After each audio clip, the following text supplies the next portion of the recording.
Hello, YouTube, and welcome to the pre-show show cocktail hour. Today we're talking about Chef. I'm Jay. That's Aaron. Heyo. And that's Tony. Hello, hello. Today I have for you a drink from the show, from the episode in season 1 where they do a Caribbean food night and they feature a drink on their Guinness Punch. Mm-hmm. Ooh, that looked pretty tasty. Yeah, it's a real thing. It's a real Caribbean treat. It's surprisingly beachy and tropical for a drink that's mostly Guinness and sweetened condensed milk with some cinnamon and some nutmeg and maybe some vanilla extract if you're feeling especially special. But it is delicious, and I hope you guys are sipping on something equally delicious. You said it tasted fruity even though there was no fruit in it? Did I say fruity? I'm sorry. I said... you said beachy. Beachy and tropical. Beachy? Okay, I guess I took that as fruity. In my mind, when I think of tropical, I think of tropical Skittles. Yeah, it's kind of a contradiction that it's, brown. It's like refreshing is what you're saying. Yeah, you wouldn't expect it to be, but it's quite refreshing. Kind of like how it was in the show. Nobody was expecting it to be good, and then everyone loved it. Oh. There it is. Makes sense. All right, well, you guys ready to get into the real show? Absolutely. Let's do it. All right, let's do it. Hello, and welcome to the Show Show, probably the world's best TV review podcast. Welcome to episode 56. Today we review the 1993 BBC comedy series based on an idea by Sir Lenny Henry. How can I be critical with this in my mouth? Today on the Show, Chef. I'd like to welcome you inside the broadcast booth. I am Jay. I'm joined as always by my two Hall of Famers to my left. Some say he's the best podcaster in England. I like to think of him as the best podcaster in the world. It's Aaron. Yes, Chef. And to my right, a man who is no stranger to rogering his doxy in the back of the roller. It's Tony. Yes, Chef. Check out our Instagram for news about the show, including our postponed 2023 tour and cruise, along with plenty of bonus content. You can find us at the Show Show Pod on Instagram. You can email us, send those emails to the Show Show TV Podcast at gmail.com. You can find us on YouTube if you're not there already. You can find our YouTube channel. That is Mandamus Radio. You got to do it. You can find me individually at JSuesponte. Aaron, where can we find you? On the Muscoverse, at Tenacious Aaron. I mean, there's so few people running it now. Sometimes you could find me there. Sometimes it just might not be a website at all. So whenever you can, I'm there. How about you, Tony? You can find me on Instagram at tpinquiet for quarterly pictures of random trees and sky. Beautiful. Speaking of the Muscoverse, I definitely know it's not in my search history, but it's been showing me a lot of violent videos lately, graphic, self-defense shootings and stuff. I'm like, what is going on in this thing? Like the algorithm is pushing that content in front of you? Yeah. I don't even follow anything near that or search anything near that, but just the last, I feel week or so, it's been popping up with that stuff on it. Well, when people are tinkering with the algorithms of massive search engine social media stuff, you're going to see some recalibration of what is normal. I've noticed even with Facebook, stuff has been shifting over the last few months. So I don't think it's just Twitter. It may be the violence has increased because of all the people that were unbanned and brought back onto Twitter. Probably. There's just more of that type content being posted. I don't know. I feel like all of the social media giants are having to kind of reckon with, a giant loss in value, loss in capital, shrinking workforce, layoffs. So I think that there's a lot of things going on that we're going through an era of recalibration, for lack of a better word. So that's why we watch crazy TV shows, right? To distract us from all the shit happening on the Muscoverse. I can't speak for anybody else's news feed or algorithm, but I have been given a peek into the feed for the Wheel of Randomonium, and gentlemen, it is horny. What? Oh, are you saying for the Wheel of Randomonium's feed of what it recommends to it? Yeah, it's just all dancing girls. Oh. I was confused on what you were referring to. But I think that's spilling over into my Instagram, too. I'm just getting these random, like, add me as a friend, and I just auto-delete it. I'm like, this isn't real. That's just... Open your heart. That's just how... That's modern scam, right? Open my heart. Check out my cam videos. Yeah. It's the cam scam, Tony. The cam scam. I mean, after $50, I have to just turn it off, you know. Well, has anyone been watching anything interesting this month? Did I talk about Jack Ryan last time? Because the latest season was really good. My parents were talking about it. Really like spy thrillery, really good. Yeah, like who is playing Jack Ryan? Is that Jim from The Office? John Krasinski. Yeah. I struggle to see him in anything other than that. It's definitely It's definitely changed. Like in the first season, he's still kind of actiony, but he's mostly like an analyst, like thrown into the world of field operative. And then the second season, he kind of goes off on like James Bondy levels, and this is definitely third season carries on more of that, where he's just kind of like he's good at all aspects of being a CIA field operative, not just like an analyst type person. So it's kind of changed from the very first season, but this season was really good. My father has watched and he has raved about it. He was like, I watched the third season, then I went back and watched the first and second season because I liked the third one so good. So I have not delved into that one. Definitely, we watched Wednesday, and I really enjoyed Wednesday. It was a fun one, especially if you like Tim Burton. Watched any of the old Addams Family movies. There was a lot of Easter eggs and callbacks and stuff like that. Also, me and Christy watched a lot of Naruto because we had kind of gotten to a point in the story where it was just really trudgy, and we were like, we just have to force our way through it. Like, you just got to keep on watching until you finally get past the boring part. But I don't know, I don't think Jay's ever watched a long-running anime. I don't know if Tony, how many you've watched, but which Naruto, like OG Naruto or Shippuden? We were in the Great Ninja War story arc of Naruto Shippuden, so it was just trudgy. Yeah, that's where I fell off. I think I kept up with it pretty well until that stuff started happening, and I was just like, this is too much. Bleach has come back. Did you see that? Who? Bleach. They brought Bleach. Bleach Yeah, I did see that. Season. I saw that as well. That well, see, that's the thing is people love those long running animes. They fall in love with them. They can come back and make content. Look at Dragon Ball Z. They just basically eroded all of GT out of existence. For good reason, right? Probably. I never watched it. For good reason. I did watch it. It was bad. So, Jay, what about you? What have you been watching? Ooh, it's been a while since we've been on the microphones, and there's a couple of shows that we've covered on the show previously that actually had their series finales. One of them was Siesta Key. Oh, wow. Series finale. Like, it's in. No. Series, no. Well, it's... it hasn't been officially canceled, but the way that the cast is talking on social media, it seems like there's a definite point of finality there. And, that was a show that transformed the show. So big ups there. It did. It did transform the show. Another show that finished was Atlanta. Oh, interesting. I think we've covered the first 2 seasons of Atlanta. Then they had a third season that was primarily set in Europe and was bonkers.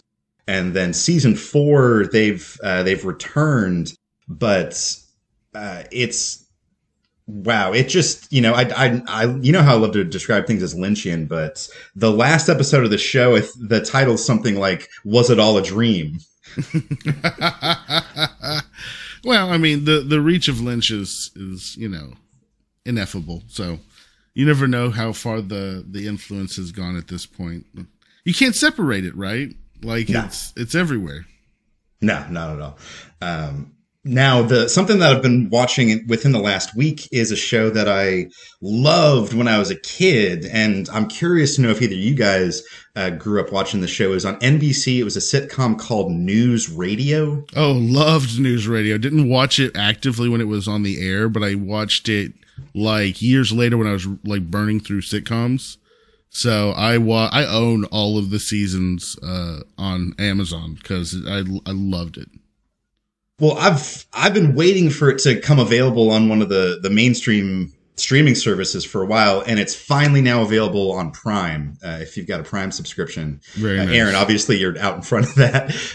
But I've been picking it up again, and wow, what a great show full of people who went on to do great things. Yeah, it's the most tolerable version of Joe Rogan that exists. I know. Oh my God. I completely forgot he was on that show. I know. Me too. Imagine that. He's a meathead conspiracy theorist. Yeah. It's like, but at that point, he's just basically the janitor. So. Yeah. Oh, wow. So if anybody out there grew up watching News Radio, it's on Prime now. So give that a shot. Well, I've got an order here at the pass. You guys want to talk about Chef? Absolutely.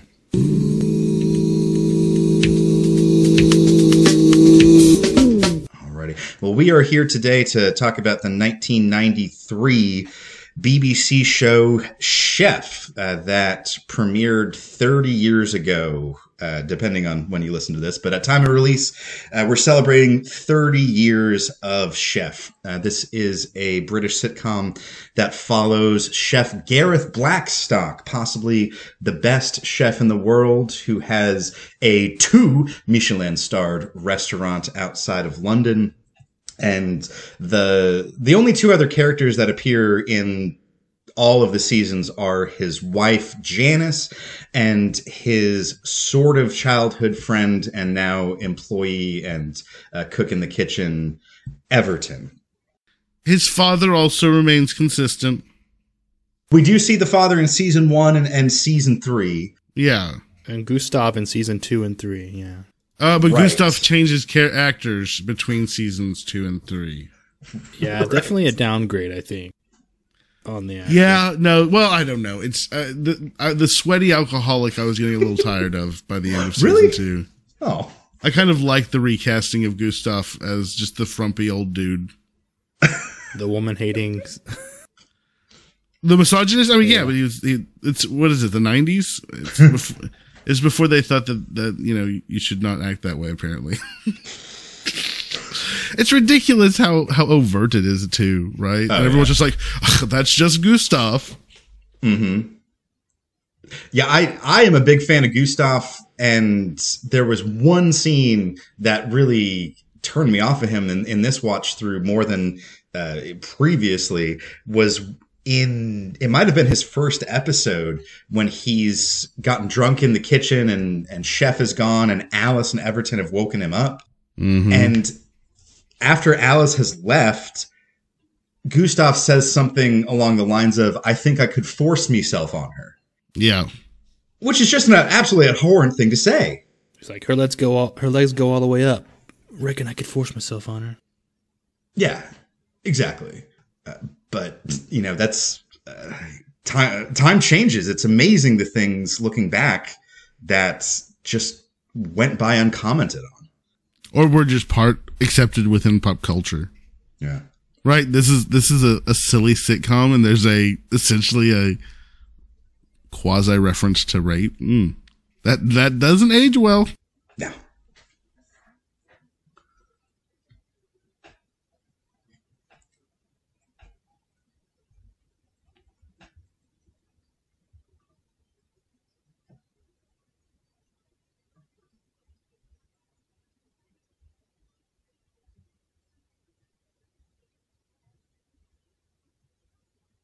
Well, I mean, they call it the gay 90s, right? Like, that's the time of coming out and all that. So there's kind of like changes. I think that we're more familiar with our pop culture icons and things like that.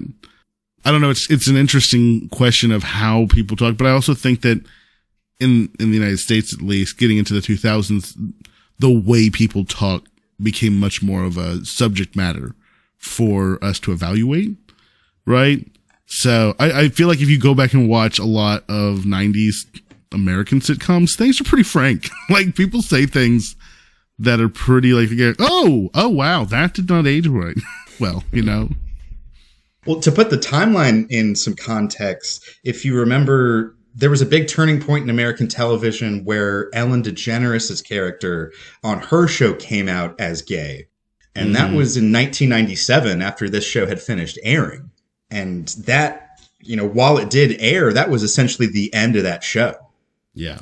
No, it's, I don't know. I do agree with Tony that it felt very frank, some of the way they were talking, but that could also just be more the British, what's allowed on British television, right? Because there's a different standard for what's broadcast television. Now, I will say this, and I think we should kind of take, you know, each season of Chef in turn because of what happens throughout the show. But, I do think that the first season is really interesting because, like, when me and Christy were watching, we started talking about it, how both of us were like, this show feels weird. Like, it's funny. It's got a lot of things about it in the first season that we really enjoyed. But did it not feel kind of like it was almost written like a drama and kind of forced to be a comedy? Mm-hmm. Because the whole, like, the relationship with his wife and the you know, the restaurant going under and them having to buy it and all that stuff. Like, I guess there were some funny elements to it, but you could equally have written this out as a serious show. Like, especially the first season with the quality of the production. Yeah, I really liked I feel like the first season was, like, charming and had heart, and it was funny too. And so that was my favorite by far, I think, of all the seasons. But yeah, that's what I agree. I missed, like, the serious parts, or, like, if it was, like, more grounded is what I feel like. Well, maybe I'm just too fresh on the third season where it gets kind of wacky. Well, and that's kind of what I was talking about, is how, like, each season felt more sitcom-y as we go on, to the point where we have the ridiculous soundtrack in the third season that is like a shittier version of, like, something that was rejected on Seinfeld. Like, so you see what I'm saying? Like, the first season feels almost like it could have been a serious show that had comedic elements, but they were like, let's lean into the sitcom. And then second season, a little more sitcom-y. And third season, it was like, oh man, we're stapling this one together. Yeah, most definitely. And you can see it in the visual style of the show, because season 1 and 2 are done on film. It's single camera, like a drama. But season 3 is filmed on video in front of a studio audience, multi-camera. Oh, really? In front of an audience? Yeah. So it's straight up like the 3-camera sitcom classic format. Yeah. It's like a band, you know, like they had their whole lives to write the first album, the self-titled debut release. It's great, and then they get too famous and popular probably, and the quality goes down.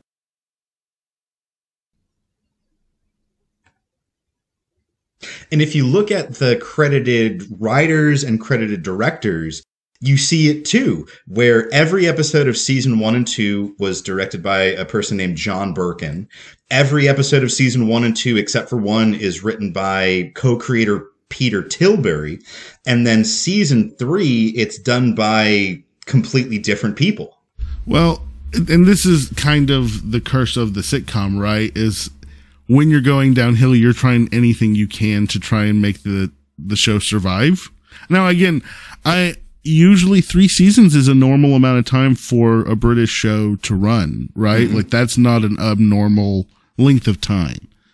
I don't know that they're trying to save anything in the third season, but I don't know. Like, I really liked, like, Everton. Like, I really liked the character of Everton. A lot of the episodes, he was my favorite aspects of it. I didn't care for Janice, like, at all throughout the series. Like, she just, I didn't feel like she was a good balance to his personality. And her character felt inconsistent a lot of times.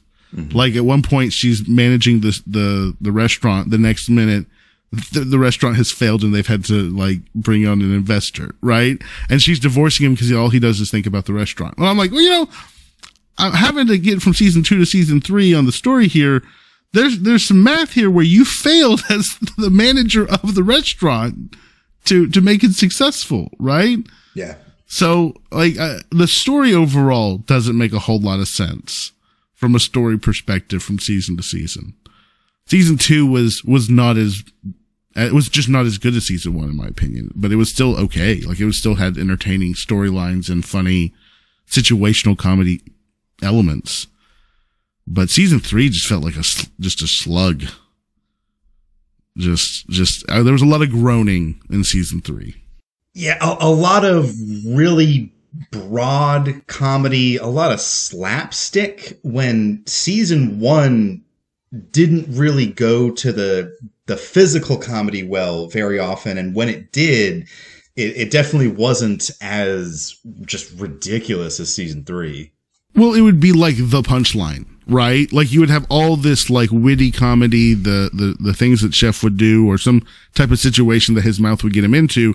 And there would be like, maybe a little element of slapstick where, Everton reveals that he's done something silly, Yeah.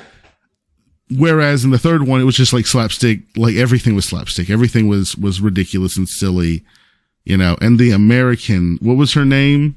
Savannah. There has been a murder. What? What? There's been a murder in Savannah. Savannah. Like, when she shows up, again, no explanation.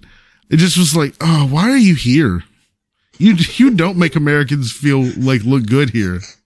What is it about American actors on British TV? They're always terrible. It's like we only send the B team out there. Is it artistic choice to just show the changing nature of like these chefs? I guess they get good and move on to bigger and better things. Like, why is the cast changing every season? Probably budgetary reasons mostly. Other people got too famous. Either too famous or they couldn't afford even those extras. Well, we get significantly fewer extras in season 3. Season 1 and 2, there's kind of the background people who don't speak, but who are always there. While season 3, the only people are in the kitchen are the speaking parts. Well, what I was going to say, actually, even from season 1 to 2, there's actually an expansion of number of people in the kitchen. The kitchen doubles in size. The staff gets a lot larger during season 2.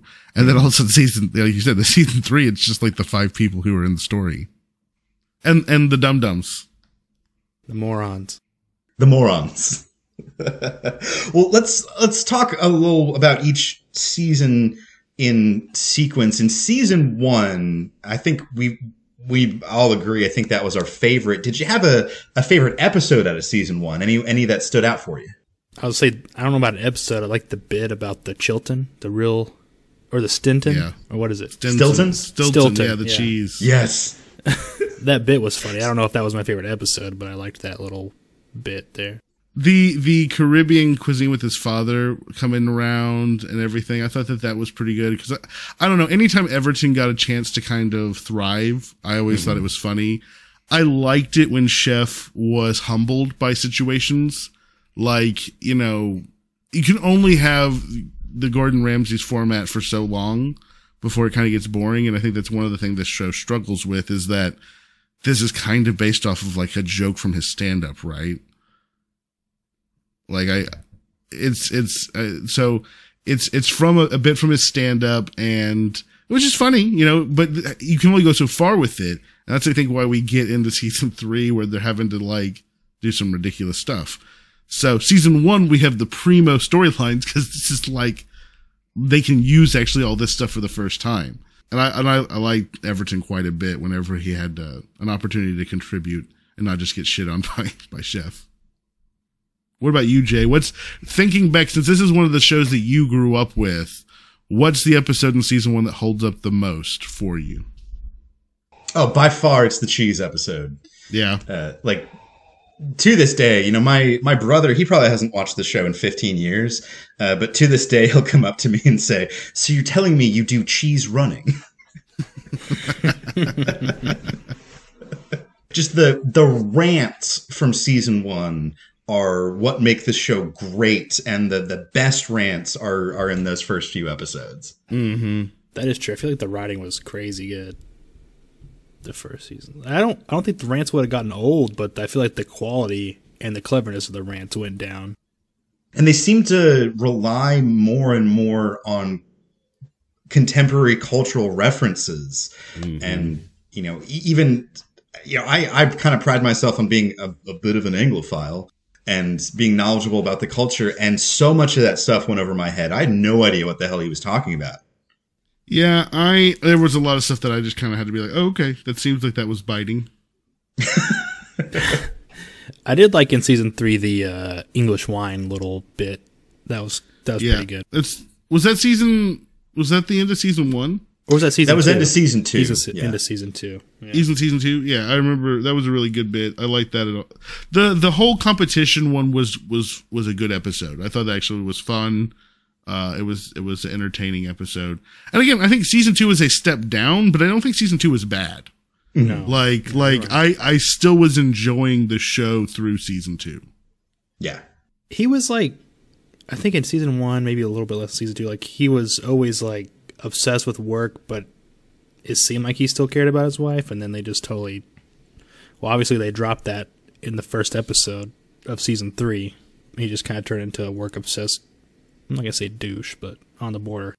In the first episode, are they depicted as having like a lot of sex? Because Christy said that the first episode she felt like there was like they are depicted as having sex, and then from then on it's like they're never having sex, or she's always complaining about it. So I don't know. Like to me, I felt like their relationship felt inconsistent throughout the show. Like whether it was like they're selling the house and they're in this together to make this business work, or you're not treating me as a good husband should treat me. It makes me wonder if they only had like one female writer and she only wrote in half of the episodes. And so that's why we get some episodes where Janice is likable and believable and her motivations make sense. And then there's other episodes where she's just like, oh, you're not paying enough attention to me. I could see that. Like she just feels inconsistent as a character. And again, outside of Chef and Everton, all the other characters don't have enough depth to be consistent. But I guess Gustav is pretty consistently going downhill. So I did like that they kind of reversed where it's the wife that wants more sex instead of it's always like the husband in the sitcoms that's begging his wife for it. So I thought that was pretty funny. The Ray Romano syndrome. Yeah. Yeah, or the Tim Allen. Yeah. No, yeah, I agree. That was, but again, that gets back to the character didn't always make sense because, like, sometimes they were in it together. Sometimes he was not being a good husband. Mm-hmm. So I don't know. I struggled with Janice as a character, and again, the divorce made no sense from going from the end of season 2 and everything going so great, yeah, into the beginning of season 3, and they've lost the restaurant. They've got some weird, uncomfortable balding British guy who's now a half or majority owner of the restaurant. It's like full owner, yeah. Full owner, yeah. That's what I'm saying. It's like I don't know how we got to season 3 or how they were like, you know what? The only way we're going to save this show is by having them lose it, having Gareth go through a divorce, and then bring in an American chef to be on the crew. Yeah, that show that change made no sense. Where you'll remember season 1, Chef and his wife live in that beautiful cottage, but they have to sell it in order to buy the restaurant. And then by the Christmas special at the end of season 1, they're living in the flat at the chateau. Yeah. Season 2, they're living in the flat at the chateau. Season 3, it's the same set still at the chateau. So the chateau has been sold, but they keep the flat. And even in the discussion about the divorce, Janice says something about either we can sell it and split the profits or you can buy me out. And that just doesn't make any sense. Why would you sell the chateau but keep the one apartment for the supposedly the owner? That makes no sense at all. None at all. I think the only way it makes sense is that they had to do this really, really cheaply, and that was the set that was built, and they didn't have enough money for another set. So there you go. Mm-hmm. No, I think you're right. I will say season 3 had a few moments that were not horrid. Like, I will say, like, the night whenever they're going through the records, you know, that was funny. Like, there were some funny moments in that. I thought that his dad dating the younger girl, that was like good. that was pretty funny.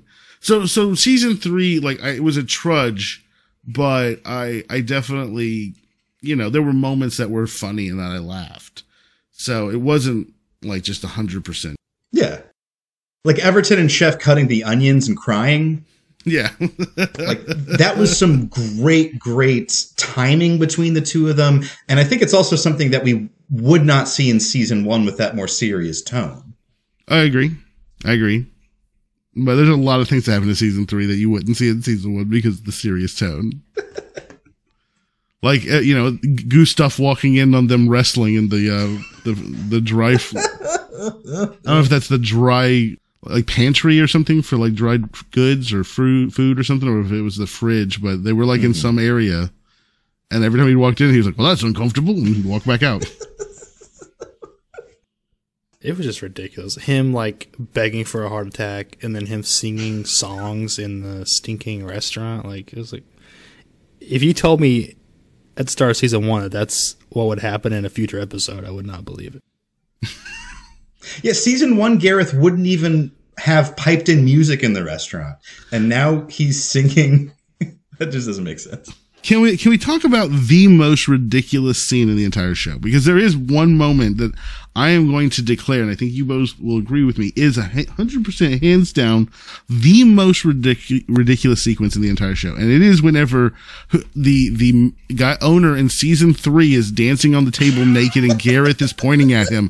And it's like, what the hell is going on in this sequence? And he throws him his hat. So yeah, like he throws that and Gareth smiles. Like he passes out drunk. That sequence, I was like, what is happening on the screen right now? Yeah, absolutely. And Gareth's choices in that moment, again, make no sense. He's walked off the job and refused to go back because his job has destroyed his relationship with his wife and he hates the new owner. So in order to entice Gareth to come back and work at the restaurant again, the deal that they work out is not more days off or better pay or an ownership stake in the restaurant. No, it's the owner singing to him naked. Apparently, that's all he needed. You just don't understand British culture, Jay. You just don't understand. Never did. Question, because I wasn't clear about this and I'm not clear about this. Who gets the Michelin stars? Is it the chef or the restaurant? The Michelin stars are assigned in a review of the restaurant. Okay. But Gordon Ramsay will tell you that he has 12 Michelin stars because he has multiple Michelin starred restaurants. Yeah. Oh, and that's what I was curious about because he always says, I have 2 Michelin stars. And he said over and over and over again. And I was like, well, is it the restaurant or you who has it? Well, it's the restaurant, but it's his restaurant. You know, he's the chef de partie. Well, not in season 3. It's not. Didn't the bank manager sound just like Matthew Berry? Advil says you can. Pretty close. A little bit. Pretty close. God. I would love to have seen Matt Berry in this show. A little more whispery. Like I feel like he had a little more of a whispery voice. You know what season 3 needed? Jackie Daytona. He wouldn't have been out of place. I don't know. They would need to scale back season 3 quite a bit, in my opinion.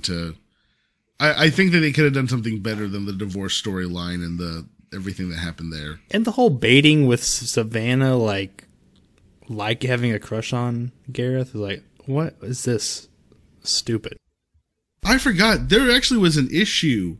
Was anyone else able to watch the second episode of season 3? Yeah, I think I watched it. It would not let me play it. Like it kept saying that it was not available in my region. Oh, that's weird. Yeah. Oh, that was the best episode. It was. It would not let us play it whenever we tried to watch it. We didn't understand why. You didn't miss much. So I'm reading and I remember watching that one. We had an issue where it wouldn't play. Maybe whenever we came back to try and watch it the next day, it started playing again. But yeah, we ran into some issues with season 3 where episode 2 would not play.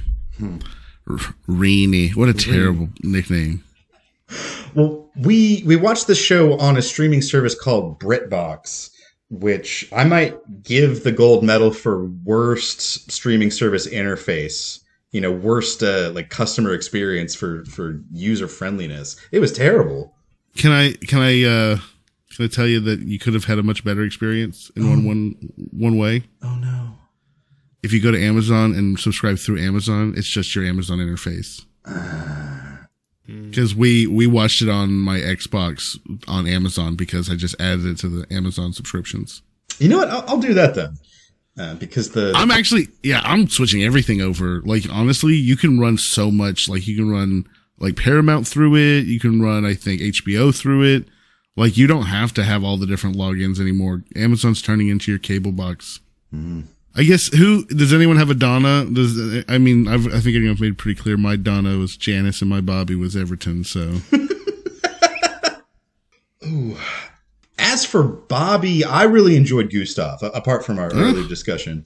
But I really liked his whole vibe of being the old timer, the experienced one who had forgotten more about cooking than you'll ever learn. But, you know, being hobbled by his problem, I thought that made him a very interesting character in season 2. Season 3, Gustav was fun in a different way. I think one of the best visual gags in this show is in the episode where they're having the wedding at the chateau and the grandmother comes in and drags Gustav out onto the dance floor with her. You coming in? In a minute. Not you. I talking to big boy. The way he dances out of the room was incredible. What about you, Tony? Yeah, probably the same. It's hard to pick. I think Everton was the most consistent character in the whole show, even more than Gareth. Like, his character was basically the same character through all 3 seasons. I think that's just because that's who that guy was. Mm. You know, like, I think that he just was probably just acting how he is. If I'd pick an annoying one, which they probably did on purpose because she was American, Savannah was like the most annoying character. Even more than Renee. Renee! It's Renee! No, I thought Cyril in season 3, the new owner, the writing on him was pretty dumb, but I thought the actor's performance of this person who's rich, but not because he's smart, and who is constantly insulted but never understands that he's being insulted, I thought that was all very funny. Yeah, it was. The problem is it adds to the lower level, lower quality sitcom that it became. Yeah. Right? Like, it feels more like a bit than it feels like a character. However, throughout, Everton, I think, Aaron, you might have mentioned, anytime that they focused on Everton, he was great. You know, there was rarely an Everton-focused episode that I didn't enjoy to the top. Mm-hmm. Completely agree. And again, Everton and Chef together, I think, are a great duo. I wonder if he's a real friend or did stand up with the actor who played Gareth, because he was a stand-up comedian, right? Yeah, he had a lot of stand-up, and I think he was mostly famous for a sketch comedy show he did in the UK in the 80s and early 90s. Everybody did sketch comedy. It's the highest form of humor. Oh, you think about there's the Mitchell and Webb look. That's number 1, round 2. There's Hugh and Laurie, a bit of Hugh and Laurie, or Hugh and Fry and Laurie. Is that what it's called? Yeah, Fry and Laurie. Yeah, a bit of Fry and Laurie. The British love their sketch comedy shows. We just have Saturday Night Live, and everything else is garbage, and even that's garbage. Yeah, there's been a lot of love for Tim Robinson's I think you should leave, which I think is fair to say is sketch comedy. On Netflix. It's too cringe for me, or at least the parts I watched of it were. Yeah, it is cringe to the max. I couldn't handle it. You know me, guys. I obviously can handle high doses of cringe. The highest. If cringe was Chernobyl, you could just walk right up to it. No after effects. I'm cringing now just thinking about a show being cringe and like how much I would struggle with it. So that's how weak-willed I am. Oh man, I'm so excited for you to watch The Rehearsal if you ever do. There is, okay, so this is something interesting, because like me and Christy have talked about this, where like we're watching something and she's like in the corner cringing, and I'm like, why does this make you cringe? And then like something else is on the screen and I'm like down the hallway and I'm like, I don't want to watch this is awful. And so I guess, you know, you have to realize there's different types of cringe for different people. Yeah. So that's true. You never know. Like I could see some people might think that things in Trailer Park Boys are cringe, and I just think they're funny. So true. What is the worst part about this show, Jay? Coming back to it, like I'm curious. Number one, did you think anything negative about this when you were a kid, and then like coming back to it, did you have any like, oh yeah, I remember now, this was rough, like in season 3 or something? I think what stood out to me the most on this watch through was actually the laugh track. Oh, interesting. It had been so long since I had watched anything apart from the odd MASH rerun or two. Since I'd watched anything with a laugh track. And it seemed so out of place in a way that was so foreign to me because it was always there. You know, back in the 90s and even into the aughts and somewhat into the teens, every show still had that laugh track until I think The Office changed things. Yeah. So it's a little weird sitting on the other side of that. There are still shows that have done the laugh track, because I think, doesn't Big Bang Theory do laugh track?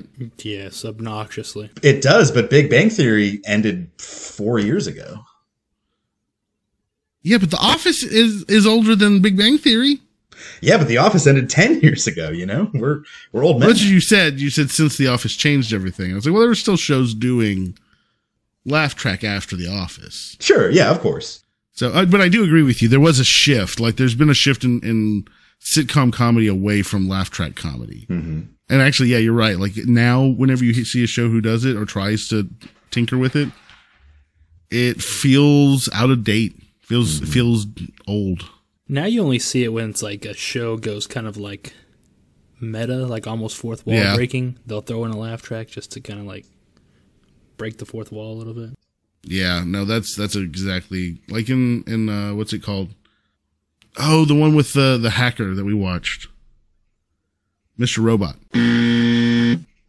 So I don't know if Tony, you've seen Mr. Robot. I've seen the first season. I think it was really good. No, there's one. It was really good. There's one sequence where like they do kind of like a 1950s style, and there's a laugh track. And I think that like the Marvel show, the one that I didn't watch it, but the WandaVision or whatever, I think they also kind of did a similar thing. Yeah, I need to watch. I hear that's really good. I need to watch that. I struggle with all the Marvel content. There's just so much of it. I hear Andor's really good. Star Wars. I've also heard that the Star Wars content's really, really good, but there's just, like I said, there's just so much of it. It's hard to figure out what to prioritize these days. Basically just Mandalorian. I was gonna say I don't really want to watch She-Hulk, Attorney at Law. Oh, you don't want to watch her twerk? No, I don't. Like, what? She twerks? Yeah. There's a GIF. You don't even have to watch the show for that one. That's a GIF on the internet. I've been told it's empowering. I mean, don't you know? Twerking is empowering. You should try it sometime, Jay. You know what? I will. After we're done, I'm going to go twerk a little bit. So that's interesting. Laugh track being the biggest thing that I guess it's not something that you would think about when thinking about your favorite aspects of a show, because it's clearly a psychological tool, right? That they're using to make you laugh, to trigger you a laughing response. So it did fade away. Like I had the same reaction. Like initially, it was like, "What? A laugh track?" And then it kind of faded away into my subconscious after. Well, to be fair, I did binge it over like the last 2 days, so there was a lot of things that fell in the subconscious. But I did kind of like forget it was there after a little bit. Do you really think that chefs in real life have to deal with black market supply of goods as often as Gareth did? Because it felt like there was always someone who wanted to sell him illegal, cheese or meats or something. You know what? Maybe not 10 years ago, but in the current climate with the way that food prices have increased so much and so quickly, 100% yes. Like, it was in the news this past week that they've busted like 10 times as many egg smugglers coming over the border from Mexico. She calls it a Mayan egg. Egg smugglers? What are they? Like Mexican eggs? Like from chickens in Mexico, they're smuggling them in because they're so valuable here in the United States? Yeah, because the price of eggs has quadrupled in like a month or something crazy like that. Is that because of a shortage? Yeah, there's a big outbreak of bird flu in the chicken populations. Oh, God damn it. And, Biden, of course, because, He's old. Yeah. Everything's his fault. I can't eat eggs anymore, man. Tested highly reactive on my food sensitivity tests. And it's been depressing. You know what? Oh, no. You know what breakfast foods have eggs in them? All the best ones. The best. Can you eat egg whites? Yeah, yolks was actually highly reactive, but whites was a little bit further down. So I could probably do whites, but That's what you do. You just buy a carton of egg whites, and you got pseudo breakfast everywhere. What did the test say about vegetables? those were fine. Supposed to eat them? Oh. I will say this. I went to Israel, and they eat fish for breakfast and not eggs. So you could just totally just change to a more Mediterranean breakfast.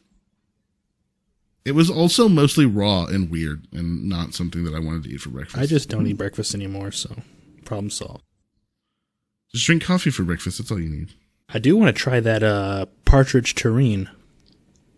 With the jelly inside? Yeah. Yeah, that looked good. Yeah. So I didn't understand most of the food that they were making, but I've never been to a fancy French restaurant like that. I also don't, I guess I don't understand. I guess I assume that the French just have a better cuisine than the British because everybody shits on British food as being, bland and tasteless. I don't know. To me, what would are there Gordon Ramsay's is a French chef also, right? He's not doing high level British, but isn't his most famous dish is beef Wellington? Isn't that a British dish?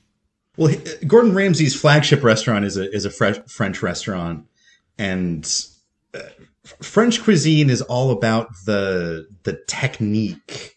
Where what people have told me is that Italian food is great because it's so simple. It's very difficult to screw up garlic, tomato, basil, and some pasta. Those things all just go well together. While French food, it's all about the skill of the chefs and the technique of the food. And especially back in the 90s, the cuisine in Britain was just always being shit on. Like what they say about, if you want to eat well in England, eat breakfast 3 times a day. That's definitely something people say. That's weird. That's just a lot of breakfast. Everyone on the show is how amazing Chef is. I just don't see how this business is struggling. It's full every single day. They got a famous chef working there. I don't understand how this thing isn't making money. It's always financially struggling. I didn't understand that as well. It seemed to be always busy or booked or something. That's what I'm saying. It's how did Janice mismanage season 2 so badly that she needed to divorce her husband because he was, spending all of his time trying to make the restaurant successful, and despite her doing the management? Well, the show also seems to confuse Janice's role as a restaurant manager and Janice's role as a maitre d', because those are two different jobs. Where in season 1, where it's all hypothetical in the future, they keep saying that she's going to be the manager, but starting in season 2, it's really more that she's the maitre d', and that, chalk that up on the pile of things that don't make sense. Mm-hmm.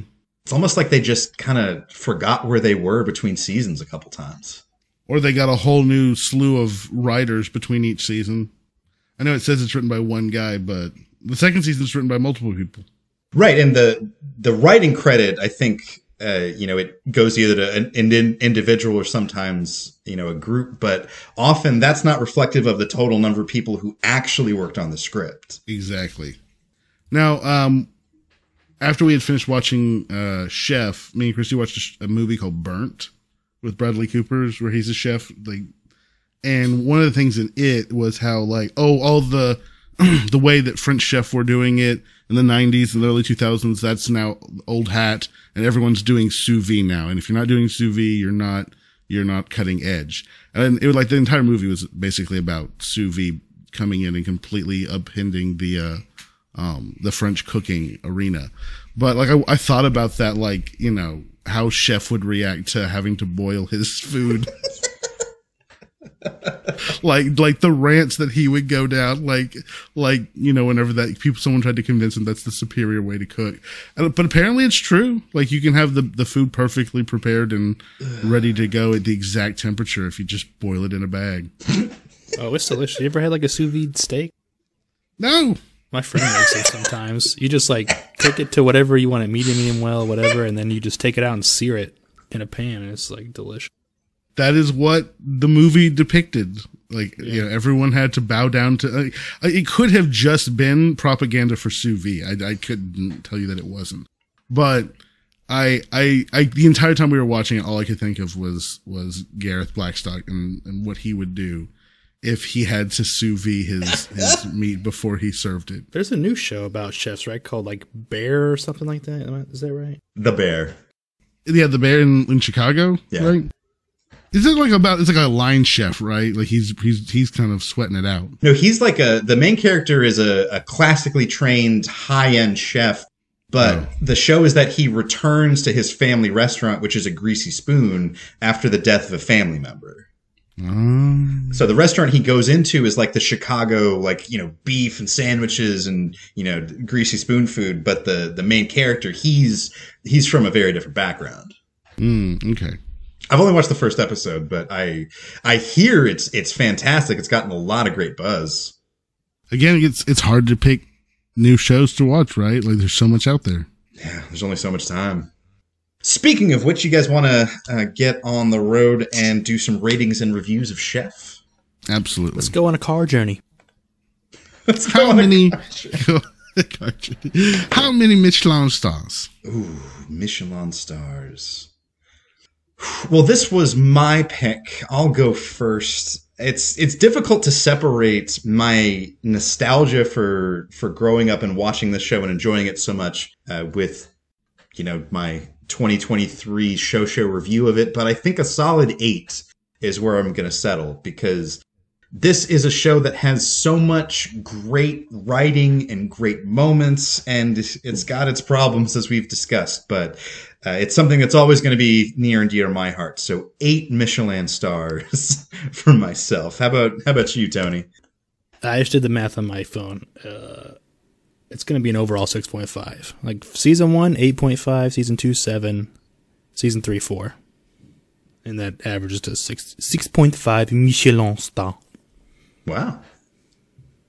How analytical.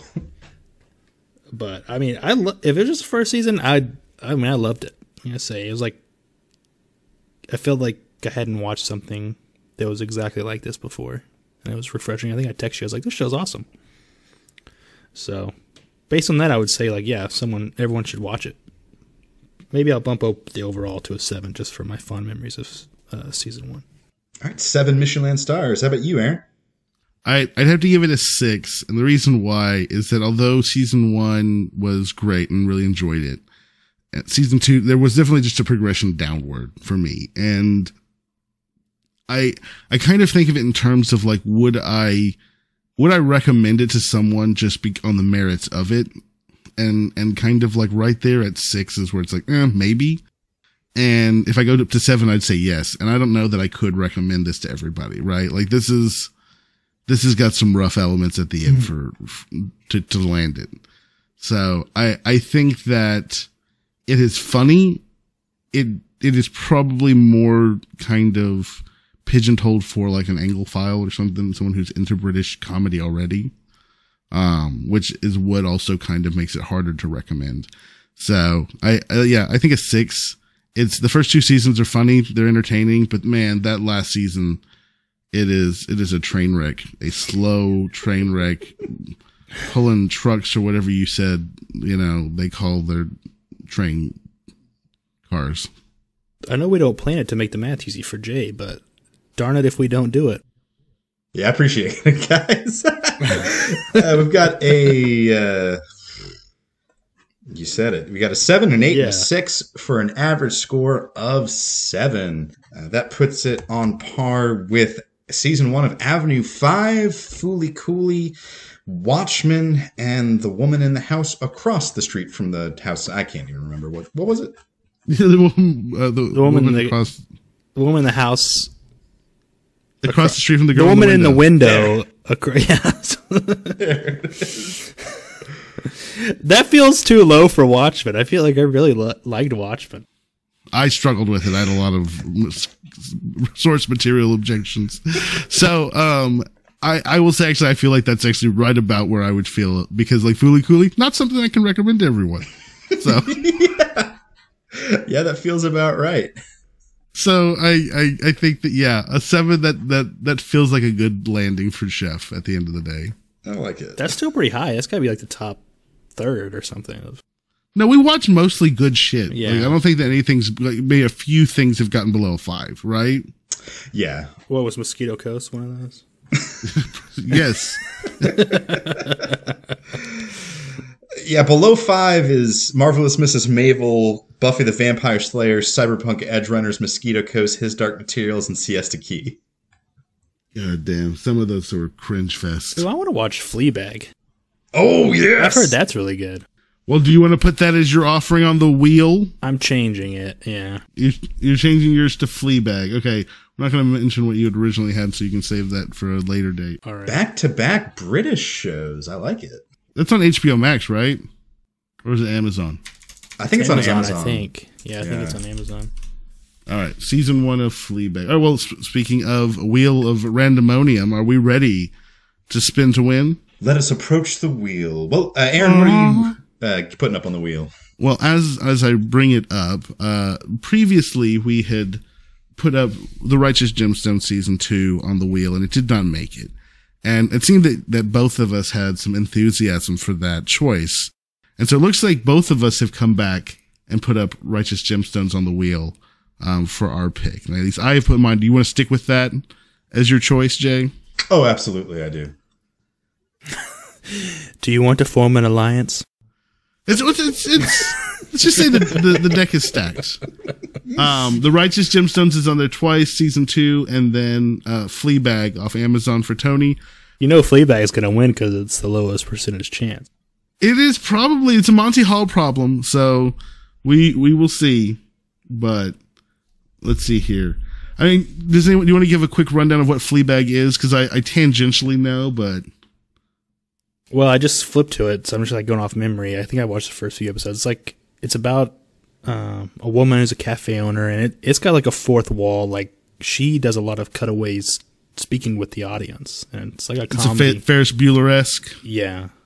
I think it's supposed to be really well received and like a critical success. What's the Phoebe Waller-Bridge? That's who it is. I feel like she's like been brought in to write on movies, like rewrite scripts like all over the place too. Yeah, she wrote on the new Bond movie. She's going to be in the new Indiana Jones. She was in Solo. Well, that's pretty impressive. Yeah, she's all over the place. Some people have called the second season of Fleabag the greatest season of sitcom in sitcom history. Wow, that is a tall order. Who has said this? I don't know how long it is. I guess if it's not too long, maybe we could do the first 2 seasons, and if the second season's supposed to be good. Yeah, it's only like 12 episodes, so. For both seasons or each season? For both. Oh, okay. Do we want to do season 1 and 2 then for Fleabag? Yeah, I'd say go ahead and do the whole thing. All right, let's do that. Oh, the whole thing. Are there 3 seasons? There's only 2. Oh, okay. Let's do it. Yeah, it's a total of 12 episodes. Well, then here we go. I'm going to shuffle it up, and I'm going to spin the wheel. Let's spin the McConaughey wheel. All right. Spin. Where will it land? I was close. That was never in doubt. What are the odds? Well, it was 2/3. Righteous Gemstones, season You just 2, did that in next your time head? around. Yeah, That dude, I quickly? am a math whiz. There was some math earlier this week. Can you Somebody put asked in a a question. I just percentage? did that in my head. I mean, I'm getting 66.6% repeating, of course. Oh, dang. Wow. So I'm really excited. Me and Christy just finished watching season 1 again, and I have purposefully not watched a trailer, a teaser, anything about season 2. Yeah. So I am super stoked for this. Yeah, this show for the first season for a long time was at the top of our leaderboard before it was usurped by Futureman. But unfortunately, we've recently discovered that episode, the Righteous Gemstones episode of the show, has been lost in the ether. So, I will say this: if we want to, since I believe Tony was not a part of the show at that time, if we want to do a quick pre-show synopsis of the Righteous Gemstones before we do season 2, that way we can get Tony's thoughts on season 1. Yeah. I would not be opposed to that. Yeah, that sounds great.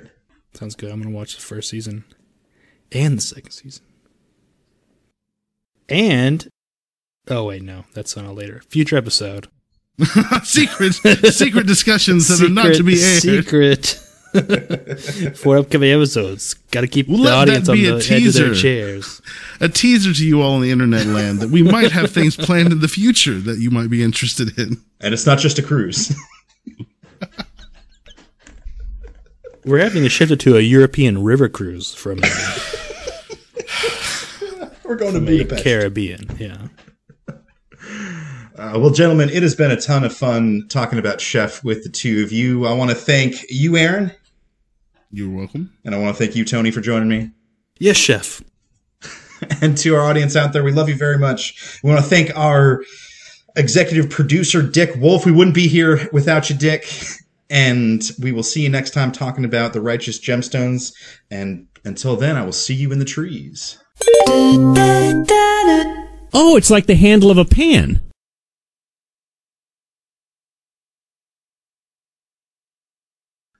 See, I feel like we should end each episode with us verbally singing the song at the end of all of the Dick Wolf shows. Either that or serious. Serious profession. Everybody's going to be singing that now.